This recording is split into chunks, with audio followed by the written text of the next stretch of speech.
Welcome to the deep dive. You've handed us the intelligence, quite a stack, actually critical risk reports for the week of October 13th to the 19th, 2025. And our job? Well, it's to help you cut through that noise, find the signals that really matter this week. And we've got quite a mix. We're jumping from a major digital supply chain mess to, well, a geopolitical hotspot flaring up, and then right back home to a big shift in U.S. retail. Three key flashpoints the sources are flagging. That's right. And if you boil it all down, the bottom line up front is this.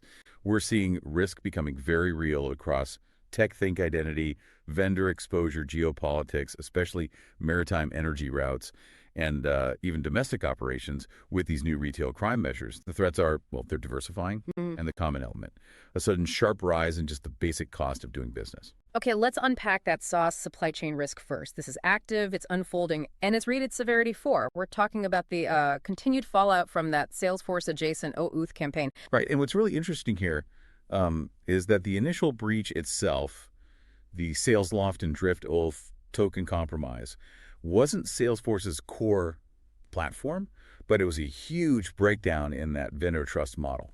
And that specific compromise allowed mass data export from Salesforce. Exactly, mass export.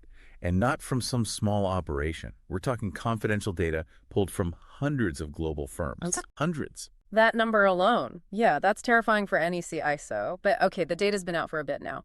Why is this still a severity 4? Why does it matter so much right now?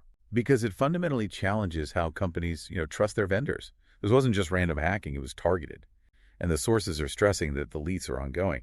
Plus, the attackers are refusing payment demands, which basically extends their window to profit off this data. So it's not just the initial breach, it's the long tail. It's absolutely the long tail damage. Stolen data credentials, customer lists, it increases identity risk, vendor risk for potentially years. It's being actively sold right now. Okay, so if the data's been out for weeks, our sources put the chance of more customer notifications appearing at, likely 60 to 75%. Is that maybe too slow? Shouldn't companies be finding this faster? It seems slow, but that probability holds up. Discovery, especially in these complex cloud setups, it always lags behind the initial event. Think about it. Enterprises are digging through enormous logs, trying to piece together exactly what went out when and how those third-party tokens were misused. It's not just a simple file downloaded alert then. Not at all. It's complex forensic work. That's why the notification timeline stretches out. So for those of us tracking this, what are the key indicators? How do we know if things are finally getting under control? Well, beyond obviously watching for new victim companies coming forward, the big technical piece is checking if token rotation actually worked. Are those compromised keys really dead? But here's the really tricky part. Watching for attackers using those stolen secrets to make cloud pivots. Cloud pivots. Can you quickly explain what that looks like for folks who might not know the term? Sure. A cloud pivot is basically using the access you got from one place, like that CRM vendor, to jump sideways into something else. Maybe a collaboration platform, maybe an HR system. Somewhere those same stolen credentials might work. Using the first foothold to dig deeper? Exactly. That's the underestimated long-term threat here. And it's crucial to remember, Salesforce keeps saying its core platform wasn't breached, so the focus stays firmly on that surrounding ecosystem of vendors. Okay, let's make a hard pivot ourselves now. We've gone from digital trust failure to a very physical one impacting global prices. From the cloud to the Red Sea. Another high-severity signal here, SEV4, focused on maritime transit. Yeah, this is a really worrying spike in geopolitical risk, right in one of the world's most critical energy choke points. We're talking about the LPG tanker, the Falcon. The Falcon, right? It was fully loaded. Liquefied petroleum gas caught fire after an explosion east of Aden. Crew had to abandon ship.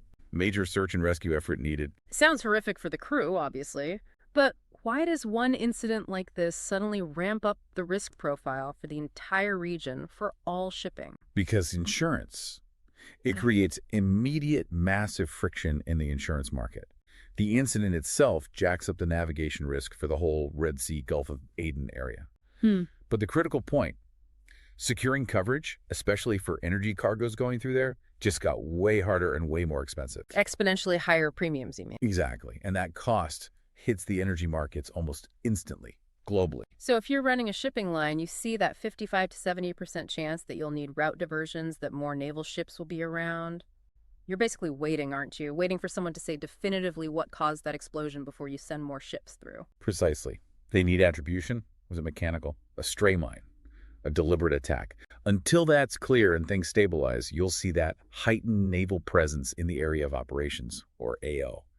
And that presence, that costs a fortune. So what should we be watching? What tells us if shipping execs can relax a bit, or if this higher threat level is here to stay for a while? You need to watch the official maritime warnings. UKMTO, that's the UK Maritime Trade Operations, and the EU's Operation Aspides. Keep an eye on their advisories. Okay, official channels first. Yes. Second, look for weirdness in AIS data near the Yemeni coastlines. AIS being the automatic identification system tracking ships. That's the one. Any sudden changes in tracks, ships going dark near the coast, that signals ongoing problems. And finally, watch for claims or denials, especially from Houthi groups. Attribution or even a strong denial could change the risk calculation quickly. All right, let's bring it home now. A domestic risk, but one that could touch pretty much every consumer in the U.S., even though it starts very local. Our third signal, SEV this time. The big operational shift facing U.S. retail because of new rules on self-checkout, aimed at organized retail crime, ORC. Right, and this is where, local rules slam right into national business strategy. You really need to pay attention to this one. Long Beach, California, they've just become the first U.S. city to put tote limits on self-checkout, SEO. This is the kind of policy signal we've been anticipating. And this isn't just like fewer SEO lanes, is it? The details sound much more involved, almost like micromanaging the store layout. Oh, it's totally prescriptive. The ordinance lays out specific staffing ratios per SEO lane, and item caps a hard limit on how many things you can scan yourself. The idea is to get rid of that unsupervised space that ORC gangs have been exploiting for, large-scale theft. So the strategic piece, then. How does one city's rule really challenge the entire operating model for national chains? Because it cuts right against decades of retail strategy focused on automation and efficiency. If this catches on, and the sources say it's likely it forces potentially a national scaling back of efficiency gains, all because of localized crime waves. Retailers spent years shifting labor to the customer via SEO. Exactly. Optimizing labor models. Now, City Council says, nope, bring staff back, supervise more closely, limit the scans. It messes directly with their existing shrink controls. Could you just quickly define shrink controls for anyone unfamiliar? Sure. Shrink controls are basically everything a retailer does to stop inventory loss from shoplifting, employee theft, even just errors. So by forcing item limits and more staff oversight, Long Beach is effectively dictating how they manage theft prevention and adding significant labor costs to do it. Okay, so if Long Beach sets the precedent, what's the likelihood other places dealing with ORC follow suit? The assessment is likely, about 55 to 65% chance. You'll probably see similar SKL limits proposed in other cities, maybe even states. Cities feel like they're bearing the public safety cost of ORC alone. And while there's federal talk, like the KRCA legislation, the immediate pain point, the compliance cost, it's coming from these local moves right now.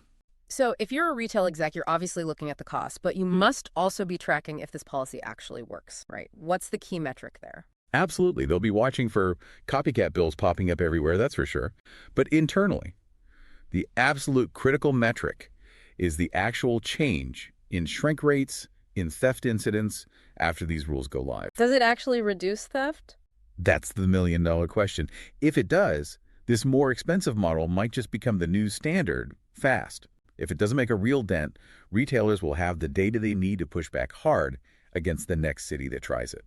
Wow, okay, what a range of signals. Yeah. In just this one deep dive, we've covered the lingering effects of a digital authentication failure, the sudden spike in costs for physical shipping in a vital sea lane, and a potential forced shift in labor models for U.S. retail. It really underscores how complex risk is today. You have to watch these totally different areas all at once. Yeah, and if you try to connect the dots, the common thread isn't just cost, though that's huge. It's maybe this idea that local friction, operational friction, is getting sort of weaponized into these global systemic cost increases. Weaponized friction. Sure. Think about it. One vendor's OAuth token failure, one tanker incident, one city's crime problem.